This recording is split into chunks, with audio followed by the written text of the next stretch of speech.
secretarios y secretarios que a uno le pueden meter de contrabando algún tratado y uno firmarlo. ¿A qué estoy diciendo? Me estoy refiriendo a Pepe Mujica, que llegó a firmar con un gobierno progresista, que todos nos caía el personaje maravilloso, le hicieron firmar el TISA, genial. ¿Quién se lo hizo firmar? Su ministro de Economía. Duden siempre de los ministros de Economía. Sea de la ideología que sea, del gobierno que sea, del país que sea. En este caso, alguien que muchos de ustedes conocen, porque ha sido profesor universitario, hago un gesto, no digo ninguna palabra, ha sido profesor universitario, ha publicado libros, su primer libro más famoso lo publicó en siglo XXI México, y él se llama Danilo Astori. De nuevo, hombre clave en el actual gobierno de Tabaré Vázquez en Uruguay. Pero en el gobierno de Pepe Mujica fue quien, en consejo, no es un régimen parlamentario, entonces hay consejo de ministros, diferente a otros países que son regímenes presidencialistas y por lo tanto no hay consejo de ministros, para entendernos. Entonces, cuando es parlamentarista es más fácil meter de contrabando un documento que el presidente firma, se debate, etcétera, etcétera. Y esto fue lo que pasó con el TISA. En este momento el TISA, el gobierno uruguayo ha solicitado retirar su firma, más que nada por razones de elegancia, y no tengo idea qué podrá pasar. Pero el otro tratado de nueva generación es el TISA, con lo que estoy también subrayando la enorme relevancia de los tratados, no solo de comercio, no solo de inversiones, sino de servicios, sin olvidarnos que entre los servicios están vinculados a las inversiones y también, obviamente, a los comerciales, a los acuerdos, a los flujos comerciales. Cuidado, pero subrayo lo de eso. Y si vamos más atrás, no nos olvidemos de la famosa ronda Uruguay del GATT, que fue la última previa a la creación de la OMC, que se liberalizó todo menos los servicios. Viva el liberalismo, viva todo eso, pero con los servicios despacito. Y ahí nos encontramos propiedad intelectual, patente, todo lo que todos conocemos, que a veces no le damos toda la relevancia que deberíamos darle, porque en la práctica la tiene. Me voy a la posición favorable, porque no me debo escapar, debo seguir más fiel. Llevas 30 minutos. ¿Ya llevo 30 minutos? Bueno, en los próximos 10 minutos, no, si ustedes ven que no levanto la vista, es por respeto a ustedes, no por... ¿Qué se va a hacer? Eso de llevar muchos años de profesor, además de lo que se dijo, supero los 30 años ya. Esa información es antigua. ¡Qué horror! Miro el papel, lo pongo aquí adelante, así no me ven ni siquiera la cara. Veamos la posición favorable al TIP, al Tratado Transatlántico. En un documento reciente de febrero de 2016, o sea, del mes pasado, lo que se llama la Alianza Empresarial, que es una especie de confederación de empresarios de la Unión Europea, para entendernos. Se llama, el nombre oficial es Alianza Empresarial, en los distintos idiomas de la Unión Europea. En una reunión identifican 6 maneras textual, 6 maneras importantes que el TTIP podría beneficiar a las empresas y a los ciudadanos en la Unión Europea y los Estados Unidos, e insta a la conclusión de las negociaciones en este año 2016. Y el tratado ya se debería haber firmado en noviembre y diciembre pasado. No se firmó. Y esta gente, en febrero de este año, como grupo de presión, ayer salió lo de los lobbies, pues bueno, como lobby, plantea esto. Pero vean ustedes qué interesante. 6 maneras importantes que el tratado podría beneficiar por orden de aparición a las empresas y a los ciudadanos. Dime el orden de los factores y te diré también qué trasladas en tu visión. El lenguaje a veces es tramposo para ocultar, pero a veces el lenguaje también ayuda a entender. Depende cómo y cuándo. ¿Cuáles son estas 6 maneras importantes? A toda velocidad. La primera Se las voy a leer tal cual está, y la siguiente es simplemente el título. La primera dice, textual, una oportunidad de dirigir. Así se titula. Texto. La Unión Europea y los Estados Unidos de América tienen una oportunidad única para establecer las normas para el comercio y la inversión que podría servir como punto de referencia para el resto del mundo. ¿Prepotente yo? El acuerdo permitiría a ambas partes a desempeñar un papel destacado en la conformación de la globalización, en momentos en que las reglas y normas que rigen el comercio y la inversión están siendo desafiados más que nunca. Cierre de comillas. Lucidez absoluta, a no negarle a estos empresarios su claridad, su precisión, su magnífica redacción, no queda duda. Está clarísimo lo que plantean. Que se esté de acuerdo o no, eso es otra discusión.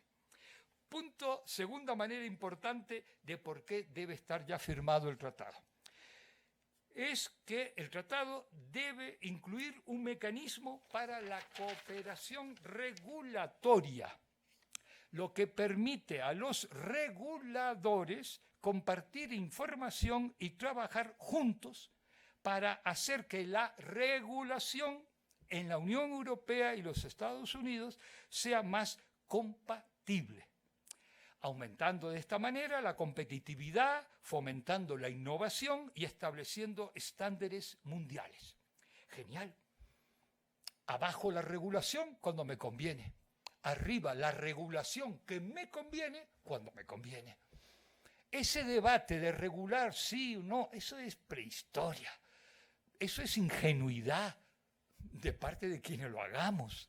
Depende quién regula, cómo regula, para qué regula. Digamos, o al revés, que no regula, que etcétera, etcétera. Pero no podemos, no debemos hacer culto a un falso debate. Digamos, el tema no es ese. El tema es regulemos lo que nos interesa. Aquí, ¿qué? Todas las normativas que nos conviene. Perfecto. Punto 3. Se identifica lo necesaria que es la inversión, recordándose que como la crisis financiera mundial, la reciente, redujo la inversión extranjera, en especial en la Unión Europea. Por lo tanto, el tratado, textual, crearía nuevas oportunidades e incentivos para que las empresas inviertan en la economía transatlántica. Por lo que el acuerdo debe tener como objetivo eliminar todas las barreras de acceso al mercado restante, especialmente en el sector servicios, que forma la columna vertebral de la economía transatlántica. Cierre de comillas. O sea, lo que yo hoy interpretaba, ellos no lo interpretan, lo dicen, lo afirman, lo defienden. Perfecto, legítimo. Cuarto lugar, se reivindica que no hay que discriminar a las empresas en el acceso a los contratos públicos, clave, para de esta manera aumentar, textual, la eficiencia, una vez más, y ofrecer una buena relación calidad-precio para los ciudadanos. Genial.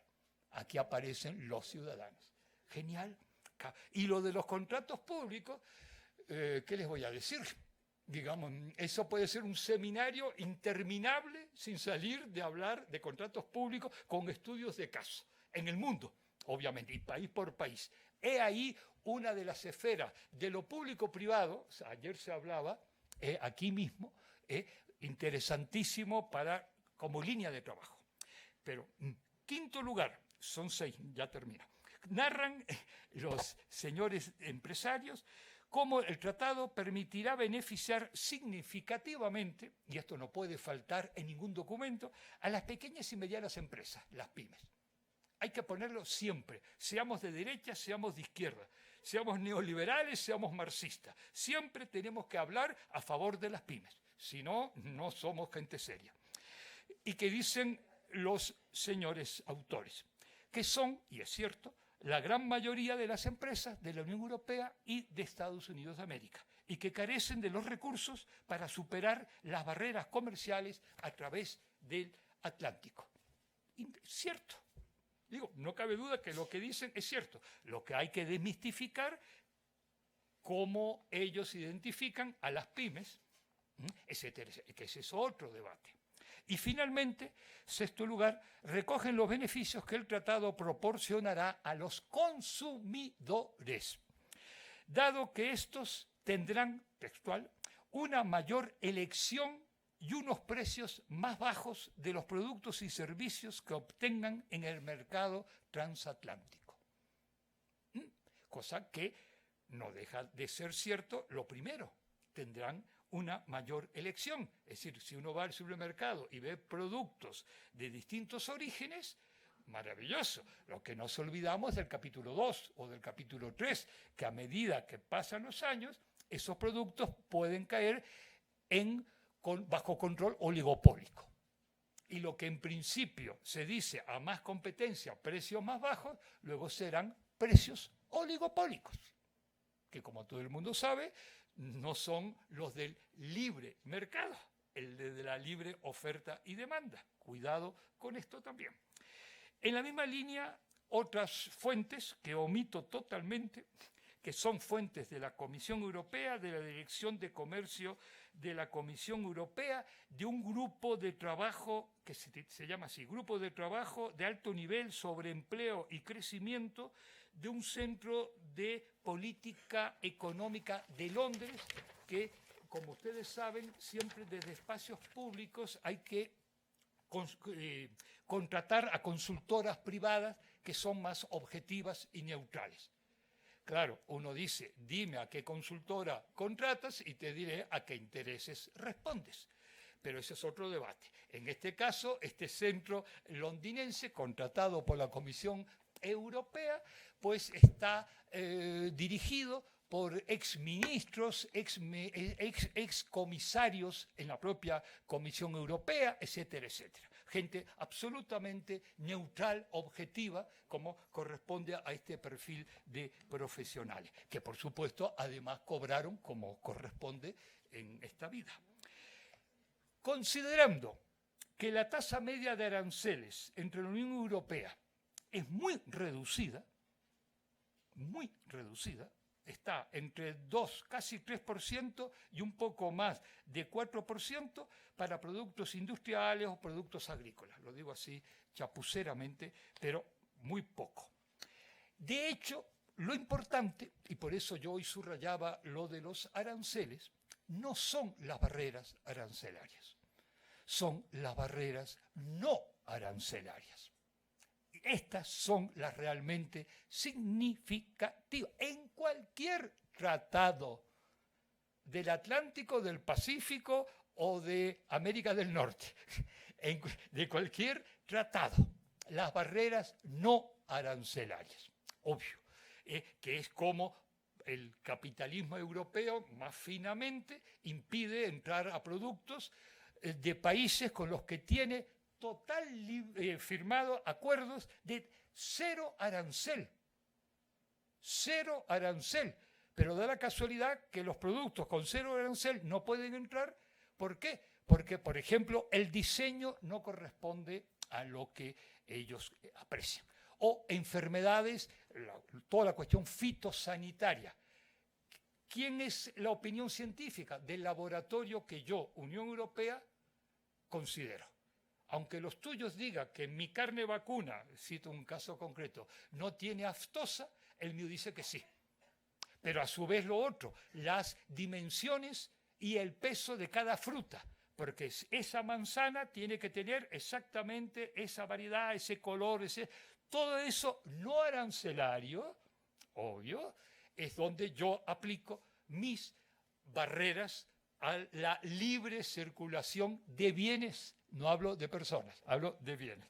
Si algún día con las personas, pues dirán por alto, por bajo, por gordo o por flaco, pues también es una forma no arancelaria de controlar aunque sea un chiste de muy mal gusto. Entonces, el elemento clave, en mi opinión, de la liberalización del comercio está en las barreras no arancelarias. No doy ejemplos porque no hay tiempo, pero sí me voy al punto siguiente y digo las críticas, aunque ya algunas se me ha escapado, digamos, pero bueno, las críticas al tratado. Inicialmente hay que decir que recién en diciembre de 2015, ahora, esto es, después de 11 rondas de negociaciones, los eurodiputados del Parlamento, elegidos en elecciones directas por los ciudadanos de todos y cada uno de los países de la Unión Europea, recién ahora, en diciembre, después, insisto, de todos estos años, han podido acceder a la información clasificada sobre el tratado. ¡Viva la democracia europea! ¿Y qué autoridad ética y moral tienen sus gobernantes para con el dedo señalar los comportamientos no democráticos de otros gobiernos, de otras sociedades, de otros modelos de desarrollo del planeta Tierra?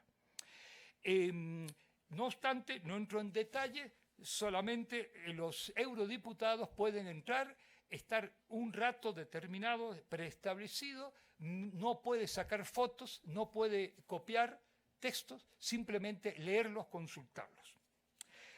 Como verán, en este documento yo modestamente hablo de una mermada práctica democrática. Más políticamente correcto uno no puede ser que hablar de mermada práctica democrática.